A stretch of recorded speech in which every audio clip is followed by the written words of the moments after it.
నారాయణాచార్యులు గారు రచించిన శివతాండవ కావ్యం పుట్టిన నేల, రచించిన నేల, తెలుగు భాష విలువను పెంచిన నేల, ఆడినమ్మ శివుడు పాడినమ్మ భవుడు అని శివతాండవాన్ని వినిపించిన నేల. ఈ నేల ఒక పుట్టపర్తి నారాయణాచార్యులు,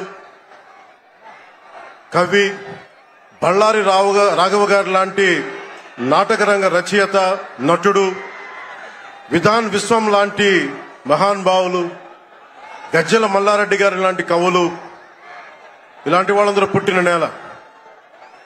ప్రతి రాయలసీమ కవులు కళాకారులు అనేది ఋతువులు ఎన్నైనా మా రాళ్లసీమకి ఒకటే ఋతువు, కరువు ఋతువు. కాలాలు ఎన్నైనా మా రాయలసీమకి ఒకటే కాలం, ఎండాకాలం. దాన్ని మనం రూపుమాపే ప్రయత్నం చిత్తశుద్ధితో చేస్తోంది. పరిశ్రమలు, ఉద్యాన పంటలు, సాగునీటి ప్రాజెక్టులు మొదలైనవి చేపట్టి రాయలసీమని రతనాల సీమగా మార్చే దిశలోనే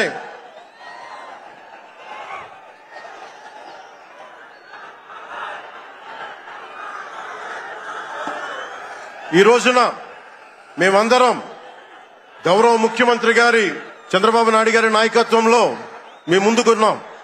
ఈ సూపర్ 6 కార్యక్రమం ఇన్ని వేల కోట్లు ఆర్థిక ఇబ్బందుల నుండి వీటన్నిటినీ ముందుకు తీసుకురాగలుగుతున్నామంటే మీ భవిష్యత్తు కోసం, యువత భవిష్యత్తు కోసం, మహిళల భవిష్యత్తు కోసం. ప్రతి ఆంధ్రప్రదేశ్ లో ఉన్న ప్రతి ఒక్కరూ బాగుండాలి, మీరు ఆనందంగా ఉండాలి. మీరే అన్నారు, ఆ రోజు మేము అడిగాం, రాష్ట్రం బాగుండాలి, యద్భావం తద్భవతి. మీరు ఎలా ఆలోచించారో మేమందరం కలిసికట్టుగా పార్టీలు వేరైనప్పటికీ రాష్ట్ర హితువు, రాష్ట్ర శ్రేయస్సును దృష్టిలో పెట్టుకొని ఈ రోజున మీ ముందుకొచ్చి ఇంత ఘన విజయంగా, ఇంత దిగ్విజయంతో ఈ సూపర్ 6 కార్యక్రమాన్ని మీ ముందుకు తీసుకొచ్చాం. దీని సూపర్ 6 కార్యక్రమానికి సంబంధించి భవిష్యత్తు రాయలసీమ వెనుకబాటుతనం గురించి, దానికి నీటి సౌకర్యాల గురించి, పారిశ్రామిక గురించి గౌరవ ముఖ్యమంత్రి గారు మాట్లాడతారు. నేను మీ చెప్పదలుచుకున్నది ఒకటి, ఆరోగ్య బీమా పథకం సాకారం కాబోతుంది. ఒక్కొక్క పథకం ద్వారా ఒక్కొక్క కుటుంబానికి 25 లక్షల ఆరోగ్య బీమా వర్తిస్తుంది. అలాగే పర్యాటక రంగంలో కూడా మనకి దాదాపు 10,000 పైచులకు పెట్టుబడులు ఆకర్షిస్తున్నాం.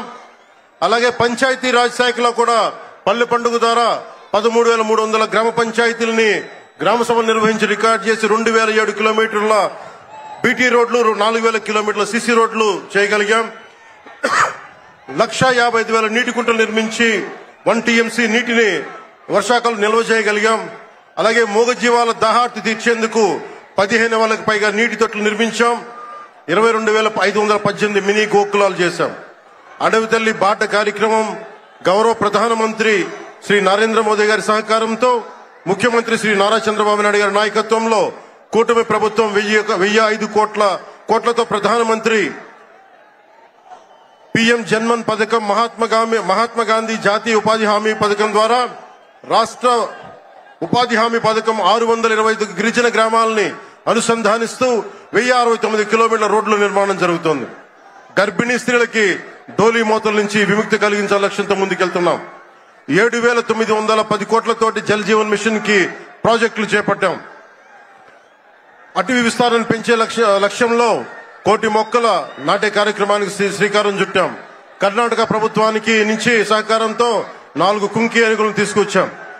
అలాగే శాంతి భద్రతల పరిరక్షణ వ్యవహారంలో భేదాలు చూడకుండా ముందుకు వెళ్తామని శాసనసభ సాక్షిగా గౌరవ ముఖ్యమంత్రి శ్రీ నారా చంద్రబాబు నాయుడు గారు స్పష్టం చేశాం.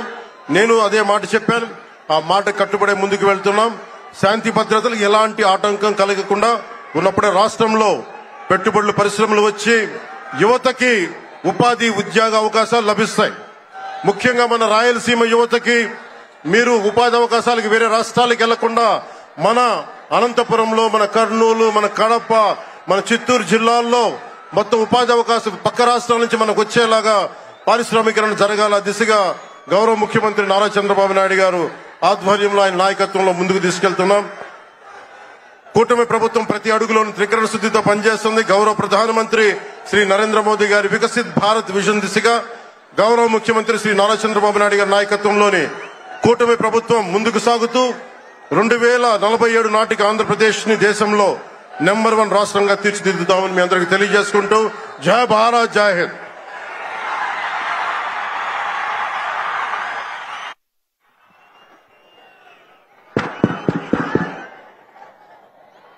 ఈరోజు ఈ సభా కార్యక్రమంలో పాల్గొనాల్సినటువంటి 2 వ్యక్తులు రాలేకపోయారు. యువగళం నాయకుడు, యువతరాన్ని నడిపించినటువంటి